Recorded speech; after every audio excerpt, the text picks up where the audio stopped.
Welcome to the March edition of the CAFFE seminar series.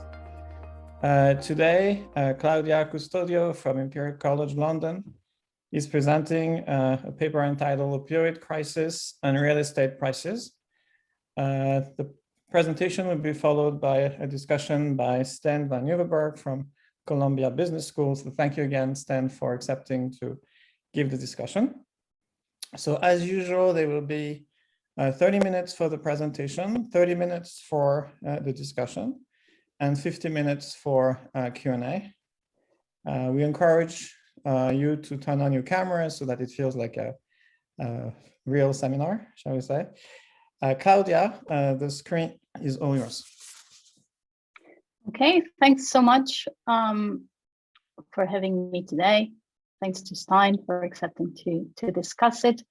It's a pleasure to be here with you. So this is joint work with Dragana Svjanovic at Cornell and with Moritz Wedman, who actually I think is here in the audience at Imperial as well. And I'll be having my coffee just to follow the rules of the seminar.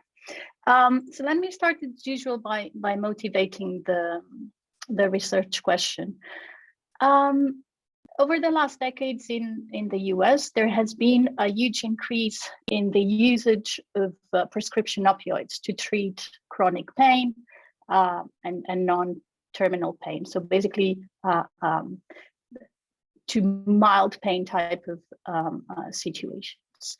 And what we've been seeing as well is that deaths from opioids usage have been also increasing dramatically, right? And we are talking not just about illicit drugs, but also opioids that were prescribed by doctors in regular circumstances.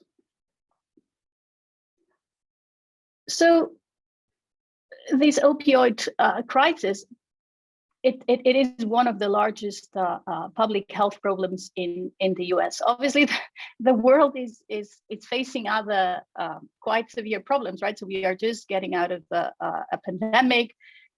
There is a war in Europe, which sort of puts things into perspective. But this is a big deal. Okay, so this is something. It's an important crisis, public health crisis in the US. And the question that we want to ask here is how does this translate into the real economy? And more precisely, what is the impact of the opioid abuse on house prices? And we believe this is an important question to ask and to attempt to answer, because for most of households, houses are their most valuable assets. And research has shown that this asset plays an important role into accessing credit and even for starting as a new business or for job creation.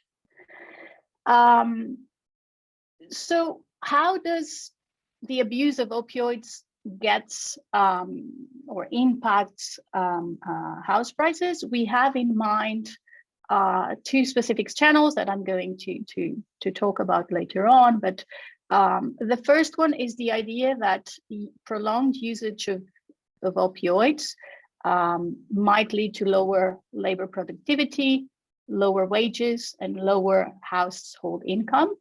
This might translate into more delinquent mortgages, foreclosures, and more vacant properties. So we call this specific channel the supply channel.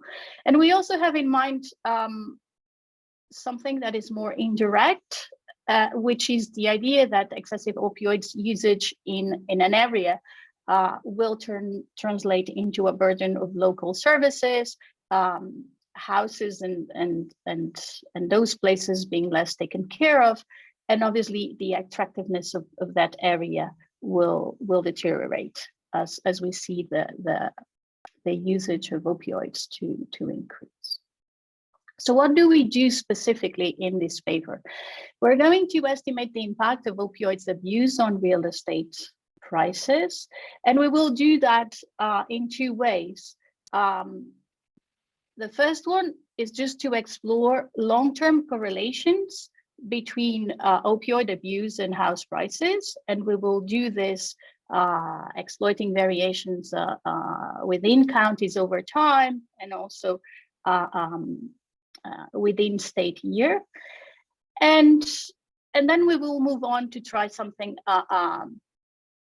closer to establishing what could be a causal relation between opioids abuse and house prices, which is to exploit variation driven by state level legislation that was introduced at different points in times in the US. And here we will just follow a differences approach using, obviously it was this literature on the methodology used for definitive has been evolved. Recently, we're going to use a recent estimate by Sun and Abraham to do this.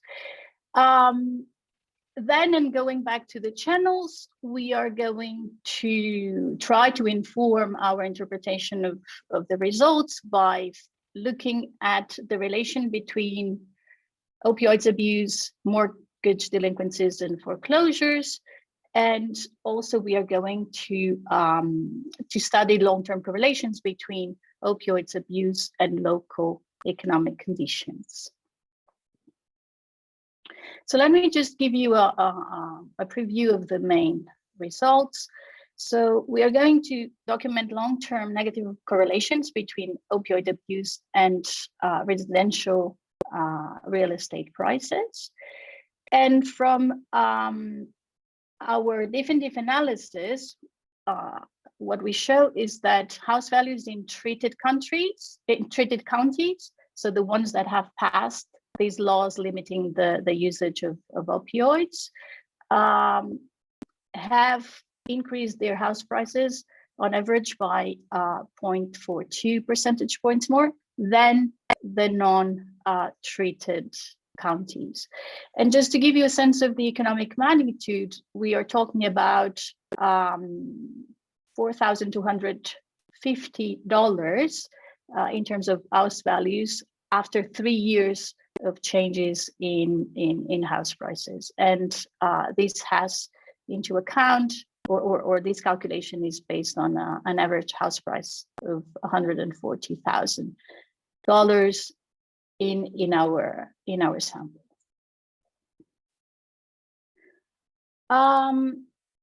Okay, so then what we do is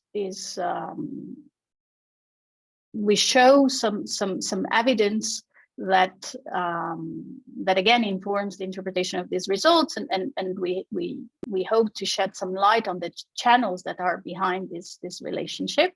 So we provide evidence that opioid prescriptions are positively correlated with vacant residential property rates, delinquent mortgages, and foreclosure activity. And they are negatively correlated with median household income, local employment, the number of establishments, and the number of initiated home improvement loans and home purchases loans. So this would be consistent both again with, and the two channels that I mentioned are not necessarily mutually exclusive, right? So this is consistent with a channel that goes through supply, but also a channel, a more indirect one that would speak to these local areas not being as attractive as before. We show that the passage of these laws that limit opioid prescriptions significantly lowered mortgage delinquency.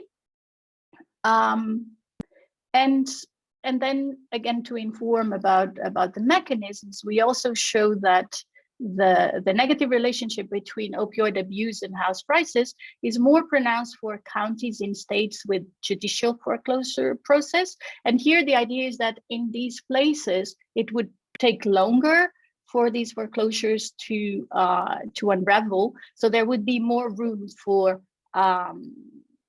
these houses not to be in such good conditions, and for the overall area to be more deteriorated.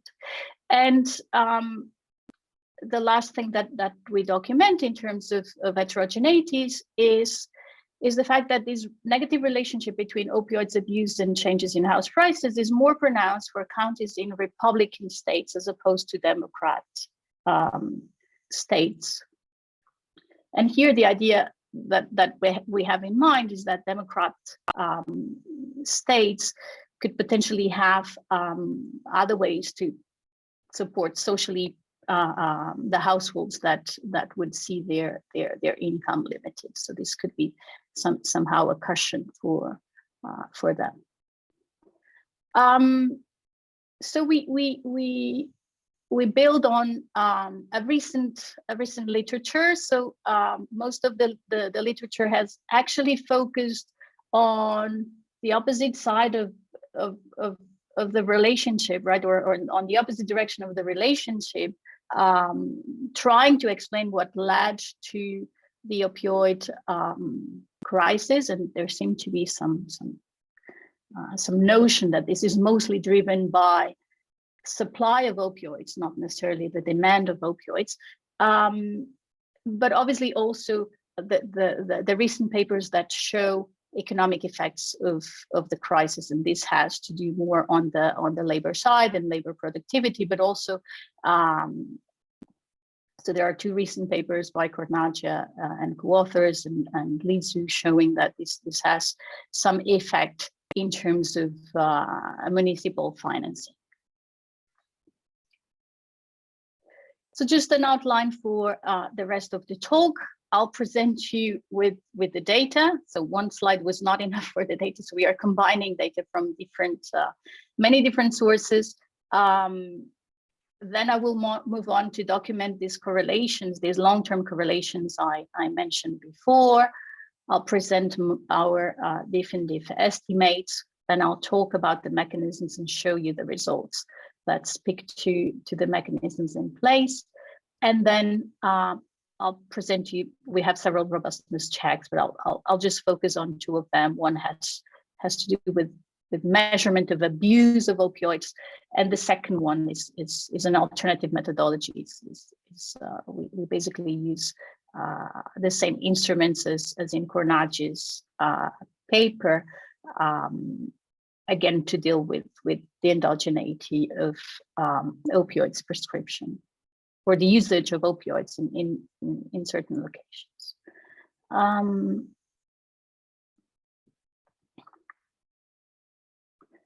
Oh, I just saw that there's something on the chat. I forgot to ask, so am I supposed to, shall we postpone the questions to the end? It's probably more efficient given that it's just half an hour, no? I propose that, and then I'll... Yeah, this is what we do usually. You can, unless you want to pick up this question, you can wait until the Q&A session. Okay, so I guess I'll do that and answer them at the end. As I was telling you, we gather data from several data sources in an aim to provide a colorful picture of what's going on, right? And in order to inform our interpretation of these results. So we get data on opioids prescription from the Center of Disease Control and Prevention. We got also data for serves robustness checks purposes and measurement concerns. So we got data on opioid mortality rates. Our house prices data comes from Zillow. So this is from 2006 to 2018. We get the number of physicians per capita from area health resources files of the Health Resources and Services Administration. We get physician opioids related payments from the Centers of Medicare and Medicaid Service Open Payments Database. There's more coming, bear with me if I can change my slide. There is, we get also county level data for delinquent mortgages from the Consumer Financial Protections Bureau. We get foreclosure data from Atom Data Solutions. Additional data from home purchase mortgages from Home Mortgage Disclosure Act. property vacation rates from the United States Postal Services, crime data from FBI's, and then we get additional social economic variables and public health information from mostly the Bureau of Labor Statistics and the Health Resources and Services. So that's all about data. So as I present the results, you will see that different data is going to be used, again, either as outcomes or as covariates in our regressions. But that's basically just the list of things that we are using.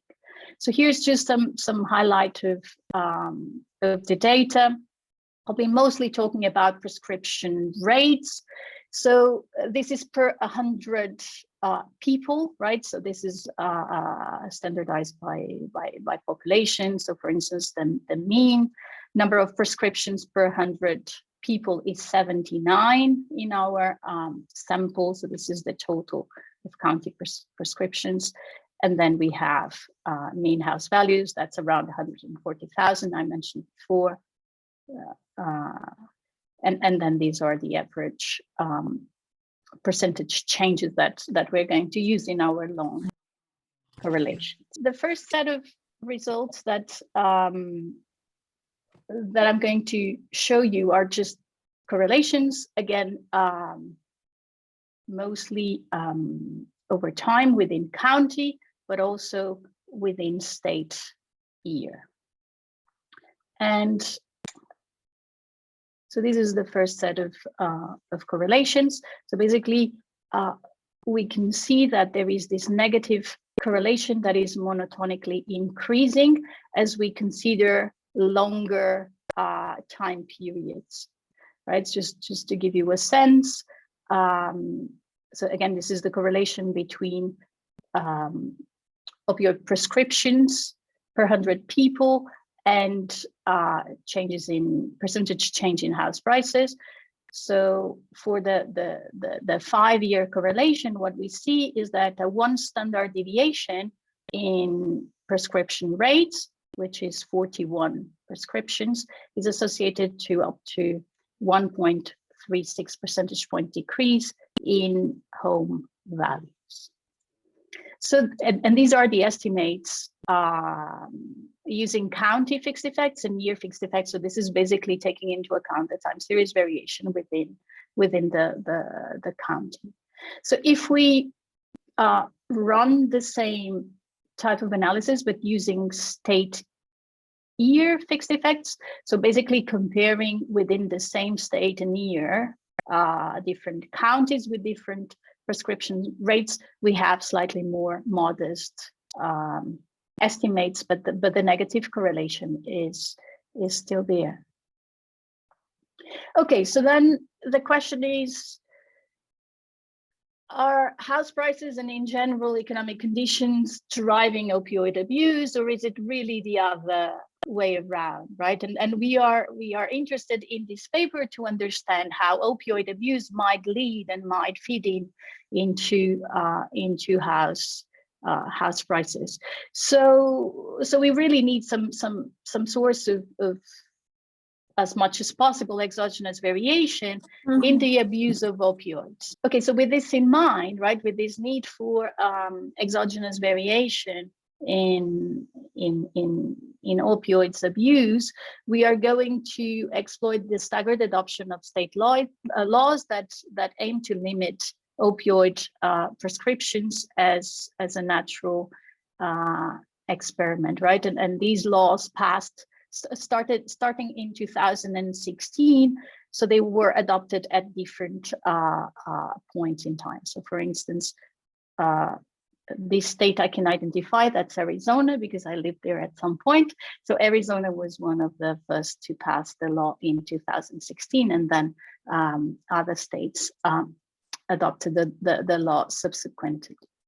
Okay, and then this is the differences estimator that we are using. So basically, because we have this staggered passage of the law, we might run into this challenge, which is we might be using as control counties, in this case, control states, states that have already been treated, right? And this might distort our estimation. So to account for this concern, we are following Sun and Abraham, and in a way to provide some different weights for the distance between the passage of the law and basically the time of the observation.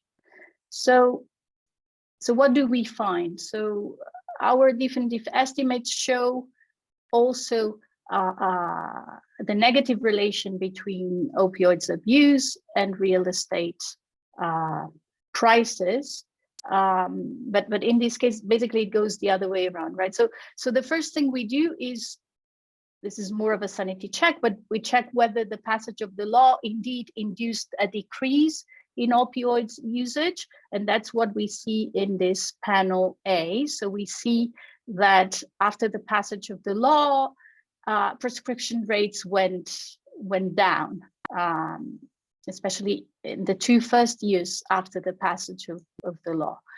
And when it comes to house prices, right? So because the law is limiting opioids prescription, we would expect house prices to increase, right? So if inspired by the results of the correlations that I've just shown you before. And that's exactly what we find, right? So we find that treated counties, or counties in states that are treated, see greater increases in house prices when compared to non-treated counties.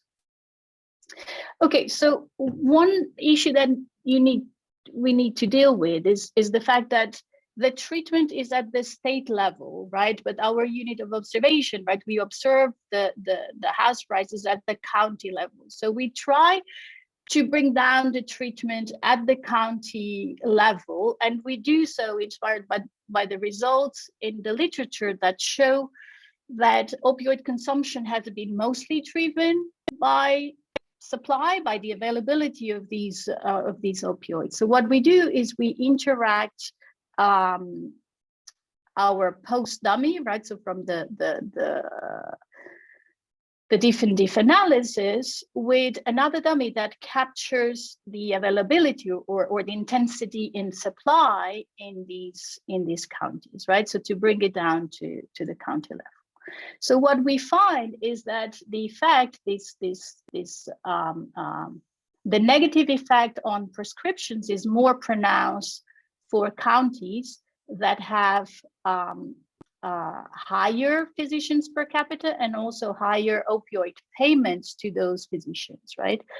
And similarly, the treatment effect when it comes to the impact on house prices also is more pronounced for the counties. Well, this effect is not significant, but when it comes to payments related to opioids to physicians, so we see that the result is more pronounced for the counties that have that are in the top terciles of opioid payments to physicians. Okay, so now the mechanism. So let me start with delinquent mortgages. So what we find with respect to delinquent mortgages is a positive relationship between opioids usage and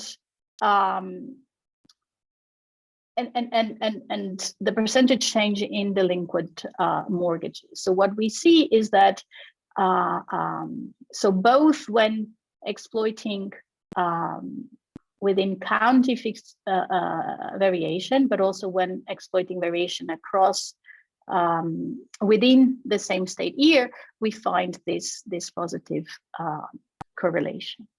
And so with respect to this, we also check foreclosure activity and duration. So similarly to delinquent mortgages, we see a positive correlation between foreclosures at all states and opioid abuse. But we also find something that we found interesting, which is this monotonically increasing correlation when we take into account the stage of the foreclosure, right? So the ones that are at the later stage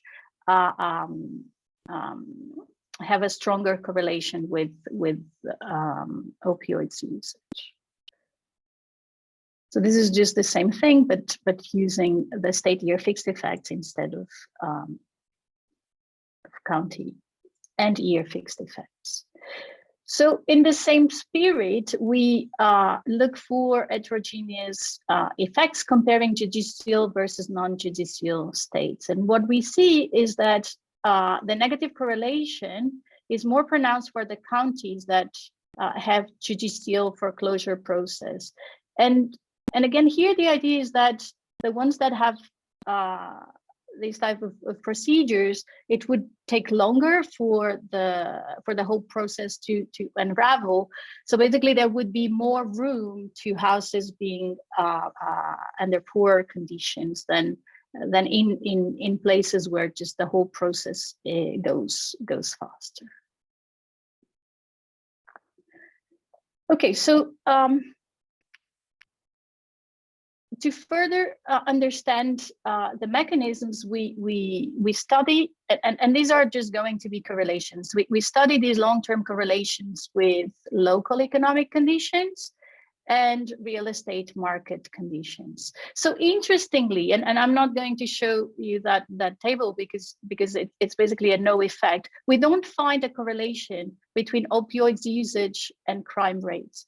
And if at first this could be surprising, then if we think in terms of the people that are affected by these type of opioids consumption, this is not the typical drug abuser, right? So these are people that suffered an accident and got into the consumption of these type of drugs, right? So so perhaps it's not that surprising that we don't see a correlation with crime rates. But as we will see, we do observe some long-term correlations with local economic conditions, suggesting that those areas become have poor economic conditions. So mostly when it comes to employment, median household income, and a number of establishments. When we look at real estate market characteristics, we see a negative relationship with home improvement loans. So people spend less money maintaining their houses in these areas. Also, well, here's a bit mixed, but some evidence that we see less of home purchase loans and a strong positive correlation with residential vacancy rate, which again would be consistent with the foreclosure evidence and the delinquent mortgages evidence as well. So this is the last piece of evidence in terms of heterogeneity that I want to show you. The negative correlation between opioids abuse and house prices is mostly there for Republican states and not as much for Democrat states in the US. And this is the case when we consider the county and year fixed effects, but also when we do state year fixed effects. Just a couple of robustness checks. You might be wondering, well, what you're talking about prescriptions. Prescriptions is not necessarily abusing of opioids. So here we face a trade-off between using something that captures better the phenomenon, which is prescriptions, versus something that is more dramatic, which is an overdose death, right? But we can think that not necessarily we need to get into this dramatic situation to observe some of the effects that we documented before, but still. So following also the literature, we look at the correlation with deaths, and we find similar negative correlations with house prices. And here, this is a robustness check with respect to our own methodologies, not our preferred one, because obviously once we get into instrumental variables, there's a whole sort of concerns we have with exclusion, restriction, and etc. But here we are using the supply of OxyContin by Purdue Pharma. We're using this as an instrument for the prescriptions and then to estimate the impact of prescription rates on house prices, and we get a similar picture, right? So we get a negative effect of prescriptions on prices. So that's it. I'm negative 1 minute, but let me conclude. So we do document a negative association between house prices and opioid prescriptions that is persistent over 5 years. We also show that upon the passage of laws that limit the usage of opioids, we see house prices responding positively. And we believe that our results have important implications by saying that limiting the supply of prescription drugs can have a positive impact in terms of not only reducing the usage of opioids, but also a positive economic impact through externalities. And this is mostly through reducing mortgage delinquencies. There seem to be two mechanisms at play. They are not necessarily mutually exclusive, a direct supply channel, but also an indirect effect, suggesting that areas become less attractive if opioids consumption is really high. And hopefully we highlighted here and offered some insights into the externalities of public health policies. So that's it. Thanks so much for listening to me, and I'm looking forward to get Stijn's view on this. Thank you, Claudia. So Stijn van Nieuwerburgh is going to give the discussion. Well, thank you so much. Good afternoon in Europe. Happy to be here and discuss Claudia's paper. So let me just kind of put this paper in a little bit of context first, right? So, like Claudia said, this opioid crisis in America is, it's really an epidemic, very much like COVID in many ways. It's massive in scale, and it kind of single-handedly halted the progress in life expectancy, right? So what this graph is showing you is life expectancy in the US. So in the year 2000, people could expect to live to age 77. And then you see these kind of gradual improvements in life expectancy up until the year 2010. And then you see this line, this solid blue line, this life expectancy, you see it completely level off. So there's basically no more improvement in life expectancy. And so you can kind of ask, well, why is this happening? And, there's a few hypotheses, of course. So one thing you could do is you could say, well, let's imagine we held suicide rates constant at the year 2000 level. That's the red line. Okay, so that doesn't really explain it. What if we held also deaths from liver disease constant, think alcoholism and so forth? That doesn't really help either. What it really is this drug poisoning. Okay, so basically, if we were to hold all the death overdoses from drug overdoses constant, basically now we would have had at least an additional year of life expectancy, right? So just as opioid epidemic has essentially shaved off a full year of life expectancy in the aggregate in the US economy, right? And so, a lot of people have thought about this case, and Deaton have called this like deaths of despair. And, a lot of this is an important problem, and a lot of ink has been spilled on it. Again, to just give you one more number, just last year, about 70,000 people died of opioid overdoses in the US. Compare that to COVID in the same year in 2020, maybe 200,000 people in the US died of COVID. So it's, it's not quite as bad, but it's certainly a massive health crisis. Now, this opioid crisis is really kind of three different waves.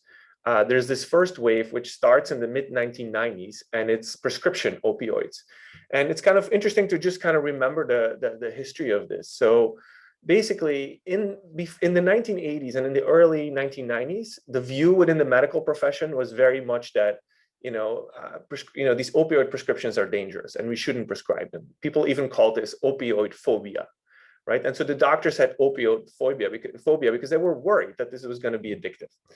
And at that point, there were some small studies. Actually, the medical evidence on this was extremely thin. There was literally like a comment sent in to the New England Journal of Medicine, which became the #1 source for citing, the lack of addictive potential of these opioids, which was essentially, kind of fake science, if you like. But basically, the line that the pharma company started to push is that these drugs are not really that addictive. Only 1% of people will get addicted to these drugs, and at the same time, these drugs have all these wonderful features. They can help you manage pain, and initially, they were only prescribed for folks with cancer and with other debilitating diseases. But then very quickly, they were being pushed onto a much larger cross section of kind of disease, if you like. And so that's kind of how this whole thing took off. There's this second wave where essentially once a lot, these drugs turned out to be extremely addictive.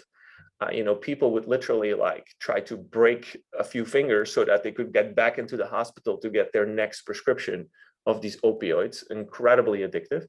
And a lot of these folks ended up turning to heroin because heroin was a lot cheaper than these prescription painkillers. And so that kind of led to this second wave of the epidemic.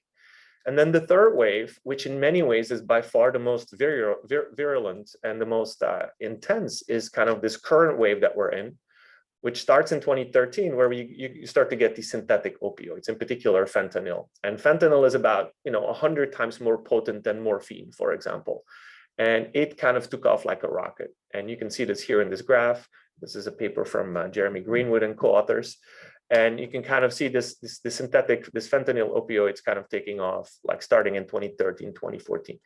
And this is when the paper takes place, right? So remember, a lot of this, these laws that Claudia was talking about, those get passed in 2016, 2017, and 2018, kind of in the midst of this third wave of this epidemic.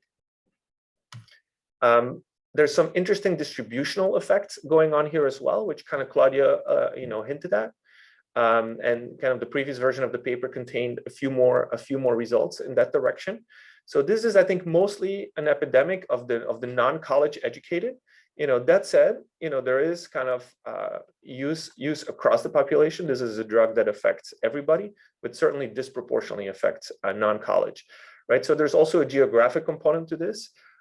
In the US, you have this whole region of the Appalachia, and in the Appalachia, there's basically kind of a backward area that has been sliding further back in terms of its economic performance. That's kind of the epicenter of this opioid epidemic. Okay, so think backward counties, non-college educated folks. I think that's where this epidemic is kind of disproportionately hitting. So there's a large literature or a growing literature, I should say, that starts to study this opioid crisis. A lot of this is in health economics. Some of it is in finance. And, some of it has to do with the causes of this opioid crisis. And so, this kind of gets at the heart of the paper as well, which is kind of this question of, to what extent is this opioid crisis the result of some underlying forces, right? And so this is kind of the whole endogeneity question. You could ask, are there certain underlying economic factors, maybe a rise in inequality, maybe a lack of economic opportunity, maybe the Chinese outsourcing, story of David Author and co-authors that kind of disproportionately affect some counties, and then that jointly leads to an increase in opioid prescriptions as well as a decline in house prices, right? So that's kind of the big battle that this paper has to fight, is this endogeneity problem. And so people have studied to what extent economic factors are causing opioids, and I think, and also to what extent physician tendencies, prescription practices of doctors have affected the crisis. And I think there's kind of definitely a clear sense that the supply side of this story is important, right? That's not to say that the economic underlying factors are not important. And the paper does do some work along these lines by showing that, at least the economic outcome variables that we can measure don't seem to cause or don't seem to correlate with these prescriptions. The only variable that correlates is the age-adjusted death rate. It's not clear to me that like the last word has been said on this economic factors. What is, I think, pretty clear is that there's a strong supply side component to this, where it's the this very much comes from the pharmacies down, and the pharmacies are pushing this onto the doctors are getting compensated well. And the paper has some nice evidence that we saw that shows that in these areas where there's more doctors per capita and where these doctors are prescribing more or receiving more payments from health insurers for these prescriptions, in those areas the problem is substantially more severe. So then there's also questions on or literature on the economic costs of the crisis, and in particular there's some research on the labor market impact, cost of families, crime, and this paper also looks at some of these outcome variables and I think finds results that are in line with the literature. But kind of the new thing here is to look at house prices.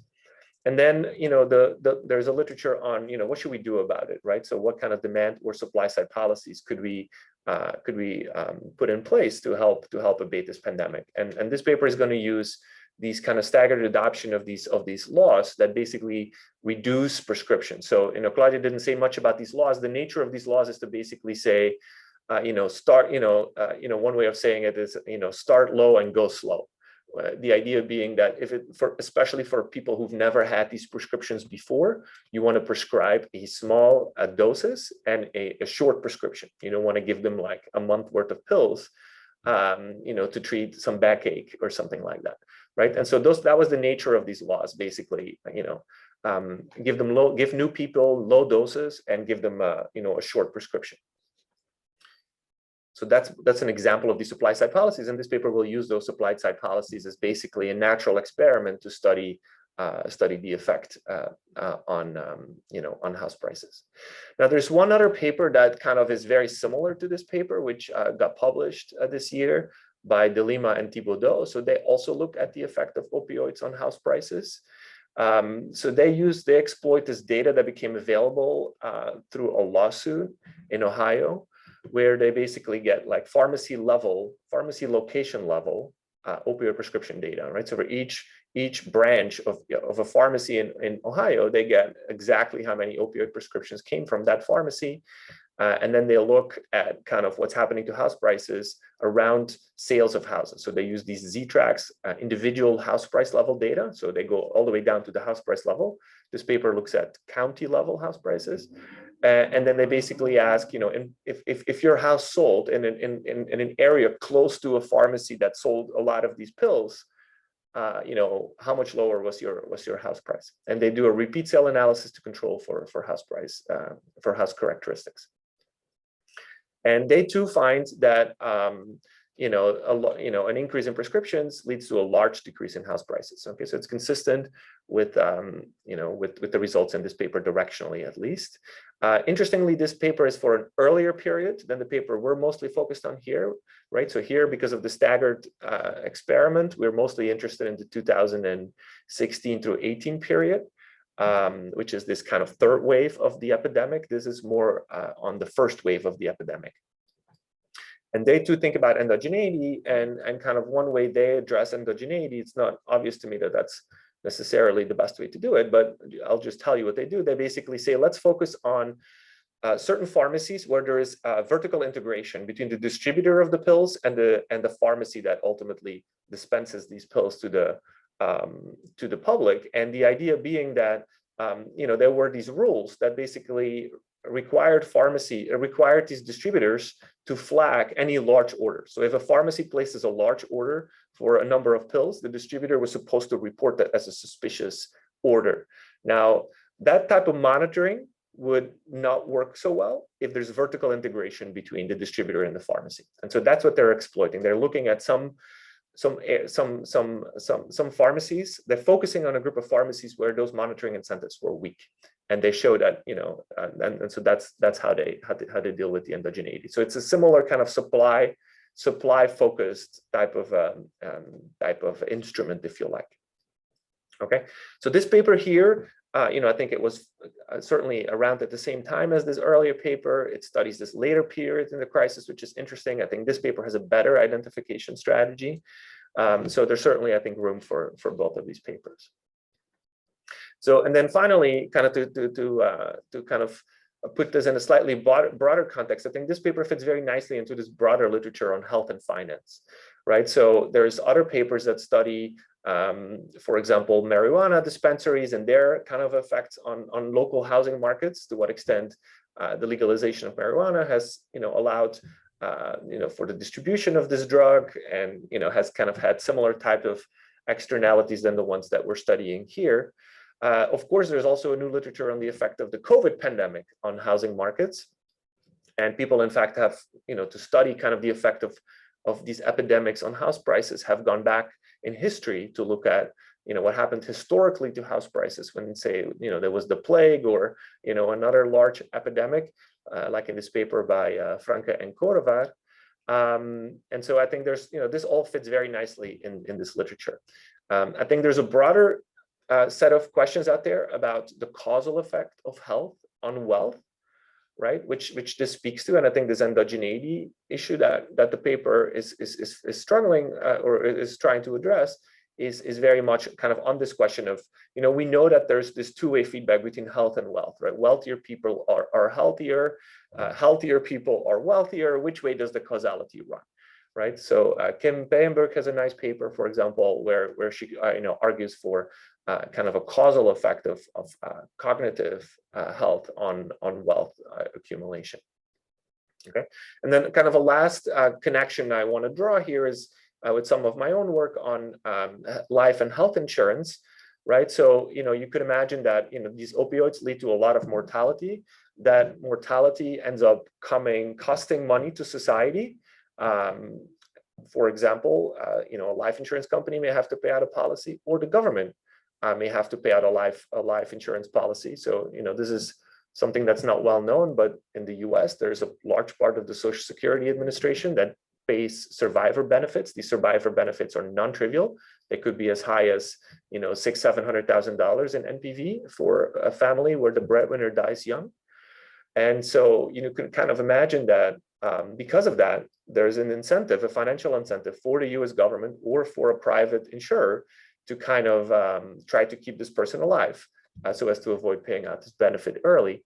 And that could, for example, free up resources for treatment. Okay, so you could imagine that we could, as a society, spend more money on treating opioid addiction so as to keep these folks alive, wean them off the drug, and that we could pay for that by, resources saved from not having to pay out this death benefit early. Okay. And I think the whole idea of this paper, that there's all these externalities on house prices and hence on property tax revenue for local governments, that reinforces this argument, because that suggests there's a lot more benefits besides keeping this person alive, to society, higher house prices, higher property tax revenues, and so forth, that further strengthen this argument. Okay, so just in a nutshell on this paper, Claudia did a great job presenting it. Just one slide summary: a 1 standard deviation increase in prescriptions leads to a 1.36% decrease in house prices over this 5-year period. That's coming from the specification with time varying controls, county fixed effects, and time fixed effects. And then there's a stricter specification with state times time fixed effects that generates about a 0.33% change in prices. Okay, so I would say that's a sizable effect. The paper spends a lot of time talking about the channels, and so its favorite channel, I believe, is that opioid abuse leads to reductions in income, which then leads some folks not to be able to pay their mortgage anymore. So there's more mortgage delinquency that leads to more foreclosure and ultimately to lower house prices. In part, that last link could also have to do with the externalities from neighborhood externalities from more foreclosures on house prices. Okay, so even if you're not the one foreclosing and having to fire sale your house, the fact that there's fire sales in your neighborhood will put further downward pressure on house prices. Okay, and so the paper shows some evidence related to income, employment, some evidence on home improvement loans, and then some evidence on pretty strong evidence on mortgage delinquencies and on vacancy rates. Okay, so that are consistent with that story. I think the main exercise in the paper is to deal with the endogeneity issue is to use the staggered introduction of these opioid restriction laws. It's a quasi-natural experiment. It shows that economic conditions don't predict the passage of the law. Okay, that's very important. I think maybe a little bit more should be done here to kind of, really go crazy and make sure that this endogeneity concern is not an issue. It then shows that these laws do reduce prescriptions and then that the adoption of these laws increases house prices, right? So they limit prescriptions, they increase house prices, and that these effects are sizable. 0.8 percentage points in year 1, 1.8 percentage points in year 2. It also shows that these in this quasi-natural experiment setting, that mortgage delinquencies fall substantially, 6.2 percentage points in the first year. Okay, one comment here is it would be useful, I think, to do some of the other mechanism variables also in this quasi-natural experiment setting, because often when the paper talks about the mechanism, it does that in the context of this reduced form analysis, and not in the context of this quasi-natural experiment. So that would be, I think, useful to do a little bit more. I think, overall, this method is convincing. It's using a state-of-the-art approach. One other thing I would like to see here is maybe, more data until 2021. The paper now ends in 2018. Remember, the last year of the staggered introduction was 2018. So there's not a lot of data yet to see kind of the longer run impact in a lot of these treated areas. So I think that would be very helpful to extend the data set a little bit more. And then finally, it looks at heterogeneous treatment effect, basically areas where there's more physicians per capita and physicians that receive more payments from pharma. Those are the areas where the effects are the strongest, which is very consistent with the supply channel. And also the effects are much stronger in states with judicial foreclosure, which kind of the paper thinks of as kind of these externalities from foreclosure. Now, one comment I would make here on the foreclosure is I could see this go both ways in the following sense, right? If there's a lot of foreclosures, if you're in a judicial state and foreclosures take a very long time, what that does is it allows people to stay in their homes for a long time. Like in New York State, foreclosures could take up to 2 years, which basically means after you default on your mortgage, you get to live in your house for another 2 years rent-free. And you could imagine that actually is very helpful when fighting this pandemic, because it basically keeps people off the street. It keeps all these opioid addicts basically in their house. They can live there for free instead of essentially becoming homeless and becoming a burden on the public, right? So that's, of course, a story that would then say, well, these negative externalities are not as big in the judicial states. That's not what the paper finds. The paper finds that the house price effects are stronger in the judicial foreclosure states. But I think it'd be useful to think a little bit more about potentially these countervailing forces. It also finds evidence on the Democrat versus Republican states. The effects are much stronger in Republican states. I'll have a slide on that. And then in an earlier version of the paper, it found that the results are stronger in areas where people have higher income and lower poverty, kind of suggesting that this is more of a middle class kind of pandemic, not necessarily, the area where people are the poorest. But those results are no longer in the paper. Okay, so a couple of comments. So I think my main comment, I think, is that I would like the paper to do a lot more in terms of quantifying these various channels, right? So ultimately kind of showing that incomes change when prescriptions change, and that foreclosures change. It's useful. It tells us the existence of the channel, but it doesn't really help us quantify how much each of these channels contribute.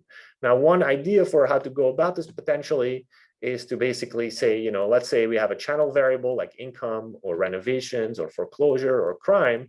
We could kind of run a first stage in a two-stage least squares process where we ask what is the effect of these prescriptions on that channel variable, and then in the second stage ask how much does that instrumented channel variable from the first stage affect the home values in the second stage. And then we could do that for each of these channel variables and kind of try to see whether we can do an accounting of how much of kind of the overall house price change is coming through these various channels. Okay, so that's the paper currently doesn't do that. It basically just shows us the reduced form of house prices on prescriptions, and kind of without like tying together the magnitude of each of these channels. So that brings me to my second point, which has to do with the magnitude of the foreclosure channel. So if I understand the paper correctly, they really think of this foreclosure channel as kind of the main mechanism through which these state laws affect house prices, right? And I think in some sense the challenge with that, or I'm not fully convinced that that's right. And the reason is that when these laws get adopted, it's 2016 to 2018. We are in the middle of a massive house price boom in the United States. House prices basically doubled between 2010 and 2020.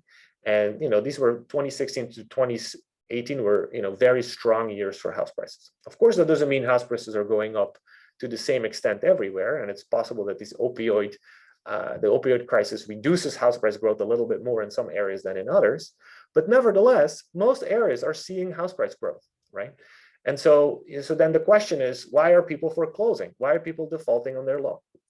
So I can see why they're defaulting on their loan. Maybe they're addicted, they lose their job, they can't pay their mortgage. But that doesn't necessarily have to lead to a foreclosure. They could just sell their house and they could get a capital gain in the process, right? Because a lot of people are sitting on a lot of home equity because of this very long house price boom. And so that makes it difficult. So long story short, there are very few foreclosures in 2016 and 2017 and 2018 for the reasons that I just mentioned. So when we're finding that there's a 6.2% reduction in foreclosures, that's coming off a very small base of foreclosures because there basically are almost no foreclosures. And so that kind of makes me a little bit worried that these large house price effects that we're finding that I don't think that it's not clear to me that those are driven by, basically a small number of foreclosures, right? So we kind of need a lot of action from these few foreclosures to explain that large effect on house prices. It goes back to my comment about quantifying the importance of these different channels, right? So you could easily imagine that essentially this is the other way around. The large house price effects that we're finding are causing this small foreclosure effect rather than the other way around, where the foreclosure reduction is causing the large house price effect, right? I find it hard to conceive that the small foreclosure reduction is the force that causes the large house price appreciation or depreciation effect. So that's something for the authors to think about. Related to this, this law, a couple of points about aggregate versus local effects. So this law passage, it affects real estate prices by limiting opioid use. And the paper shows that indeed this law passage decreases prescriptions, right? But then I had this thought, and I'm glad, I wrote this point before I saw the latest version of the paper on Friday. I got the latest version of the paper. I had already prepared my discussion. So, the thought had crossed my mind that, just looking at prescriptions alone doesn't necessarily tell us about abuse. And this goes back to an earlier point I made about the various waves of this opioid epidemic, right? So the sample of the authors is during this third kind of more virulent wave, this fentanyl wave of the opioid crisis. And so we know that fentanyl use has skyrocketed throughout this period, right? And a lot of that fentanyl use is illicit, it's not prescribed. So it's not clear that this law is actually effectively reducing use of opioids, right? Maybe prescription use, but not overall use. If it's easy on the black market to get fentanyl, maybe that's what's behind this large rise in fentanyl. And so I think it is useful to look at some other outcome or some other variables like overdose deaths, which the paper now does in its latest version. So I'm very glad about that because that was going to be one of my points. But maybe also like hospitalizations or police arrests would be useful to look at. Because if the law doesn't work through these type of variables, I think it's harder to imagine how it could affect house price appreciation. Okay, so I feel like that's a point that the paper now addresses. Related to the aggregate versus local effects, I think it'd be useful to think about the broader context, right? So we have this period where we have this large nationwide increase in opioid abuse after 2015 on this fentanyl wave. And so that kind of raises the question, how did this aggregate increase in fentanyl use affect aggregate house prices? And the question is, how informative are these local diff and diff estimates for those aggregate effects? It's always a question with diff and diff estimates. Right, so that's something that I think would be worth thinking about, especially when it comes time to drawing policy conclusions from this research. I can also think of some other general equilibrium effects that could potentially matter here. I could imagine that in the states that certainly on the border communities, if you live in one of these states that gets in these states that basically where the laws make it harder to get your opioid prescription, you could just go to another state. Either you move, or maybe you just move your prescription to a pharmacy in an unregulated state. And this goes back to this question of how effective were these laws. And it might be worth kind of thinking about this in the context of a model. Couple more points, couple last points, short points. One is on this result of Republicans versus Democrats. So remember, the effects are much stronger in Republican states than in Democrat states. And I was wondering how much of this difference is driven by Medicaid spending. Okay, so one of the things that has happened over this period is that there's a lot of Medicaid expansion under Obamacare, but a lot of Republican governors and state lawmakers basically turned down the generous offer from the federal government and said, you know what, we don't need your Medicaid dollars. We don't believe in Medicaid expansion.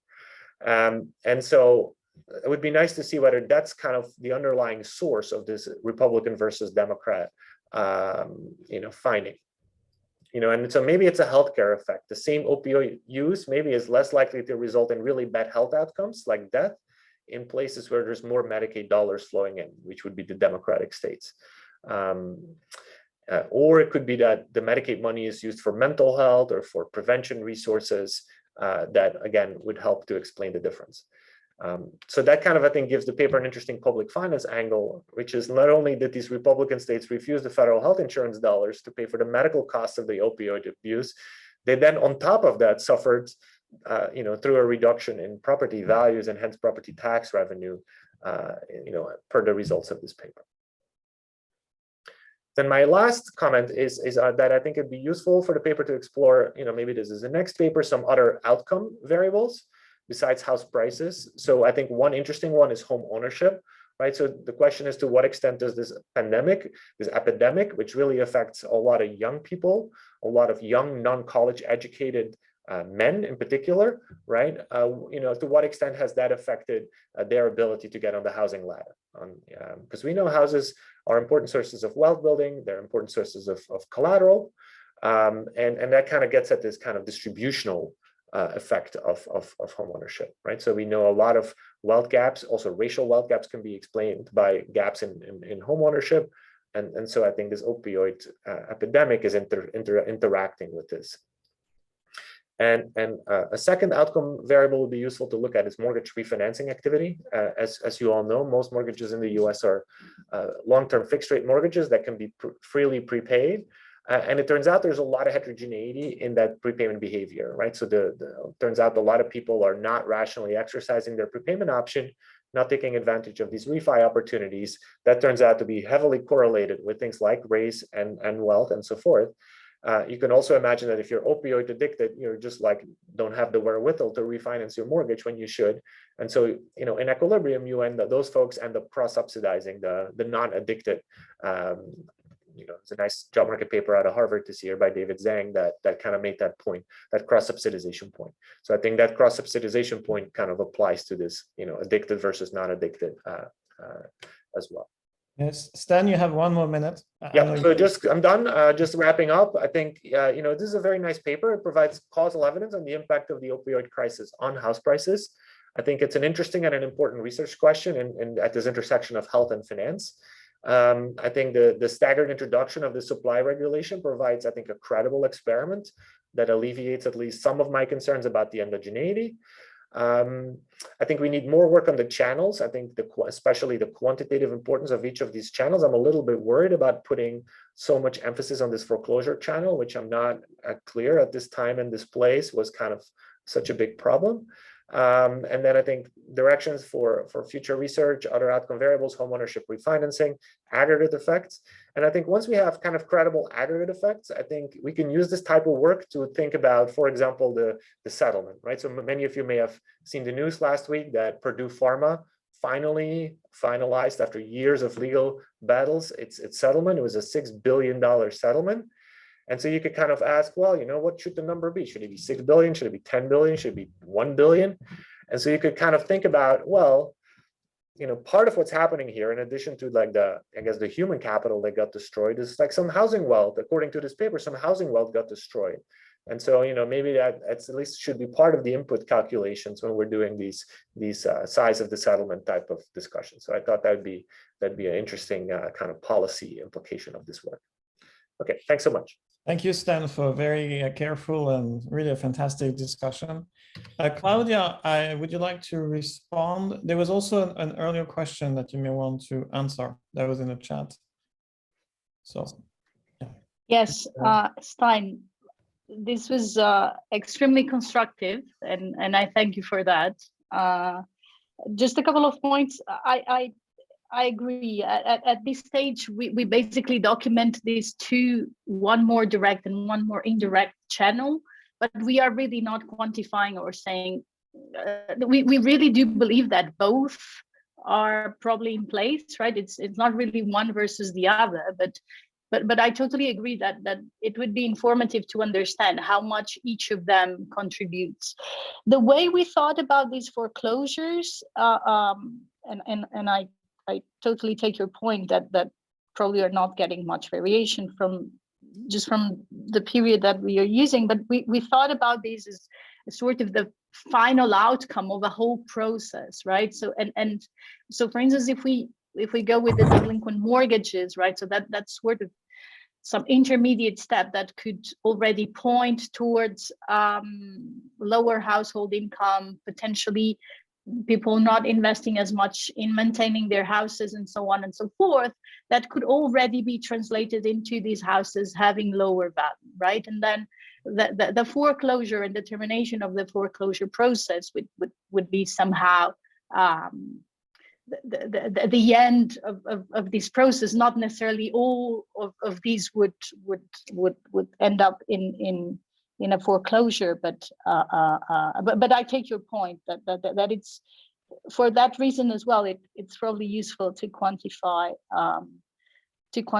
these things, and yes, I believe that we could come up with a potentially slightly different story where keeping people in their houses would also provide them with a cushion, and that this wouldn't necessarily translate into lower house prices.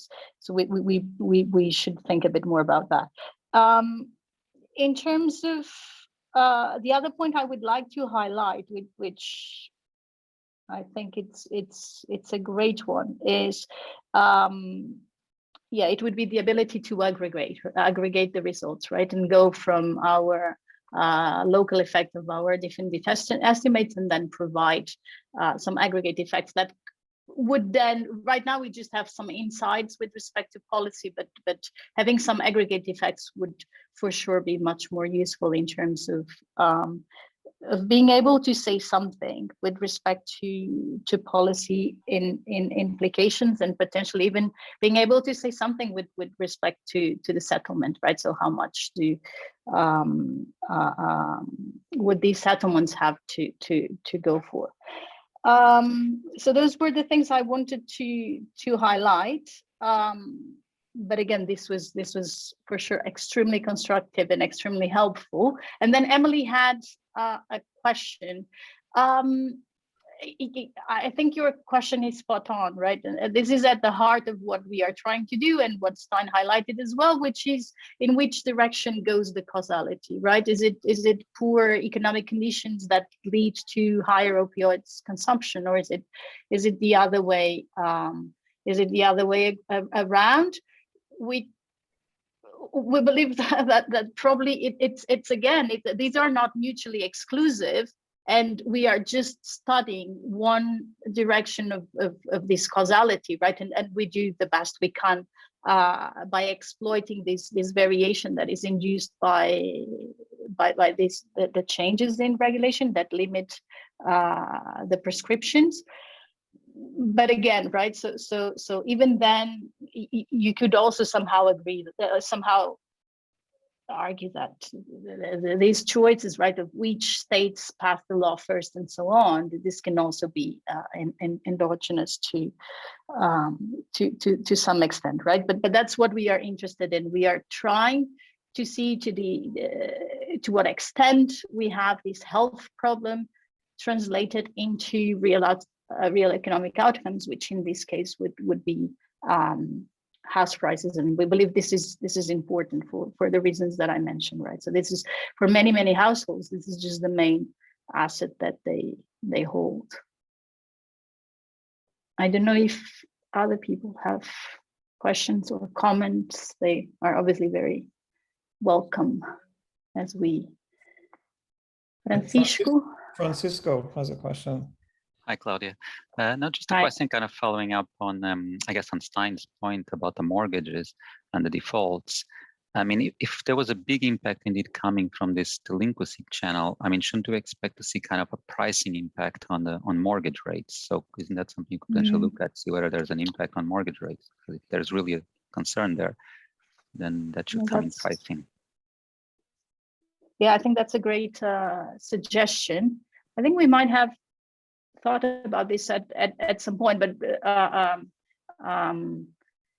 yeah, we also tried to streamline the paper somehow, because at some point we were almost ourselves overwhelmed with the number of outcome variables that we were looking at. But I agree, and potentially this could also be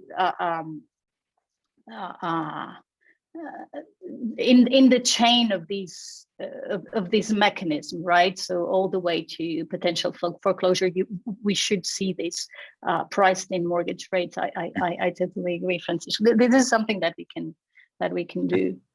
One small comment on that point is that in the US, I guess a lot of the mortgage pricing is determined by Fannie and Freddie, and it doesn't really vary that much. Once you're fit in the credit box of Fannie and Freddie, there's, you're getting a certain mortgage rate that the software of Fannie and Freddie spits out. So there's another way of saying this: there's a lot of cross subsidization across regions in the US mortgage market. Okay. Are there more questions? So I had a question, and you touched on it already. It's human capital. So human capital dwarfs, right, real estate usually. So have you tried to assess the cost of the opioid crisis on human capital, or can can we use a rule of thumb? There is a ratio of maybe human capital to real estate that we could use. I mean, what are your thoughts on this?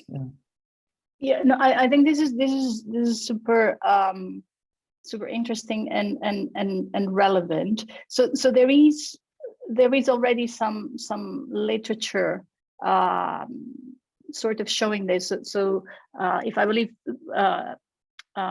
Page Women and co-authors, they look at, so this is more of a labor and finance paper, right? But they sort of suggest that lower labor productivity would be a channel in place for decrease in firm investment.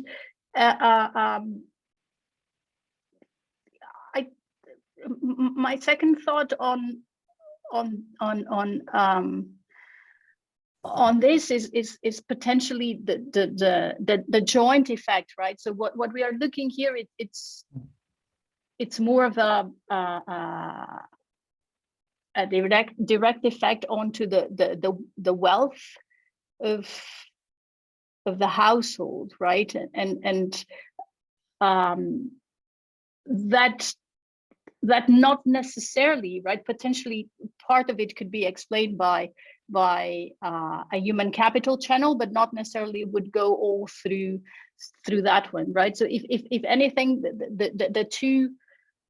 the two effects might just be exacerbated by the other one, right? So we can sort of think about a negative spiral, right? Of these labor productivity having an effect on house prices, but also house prices imposing a more dramatic outcome, right? And an extra stress burden on right, or losing their houses, putting an extra burden on households, right? And this also leading into human capital costs, right? So I believe that at this stage we don't speak a lot to this, right? So we mentioned we don't provide a lot of direct evidence, but maybe potentially showing some direct unemployment effects or job losses effect we just do this at the county level, but potentially more at the household level could be relevant as well. I agree, this is an important component of this. Well, thank you for your answer. Are there more questions? No. Well, so thank you again, Claudia and Stijn, for a really interesting paper and discussion. I think we learned a lot from it.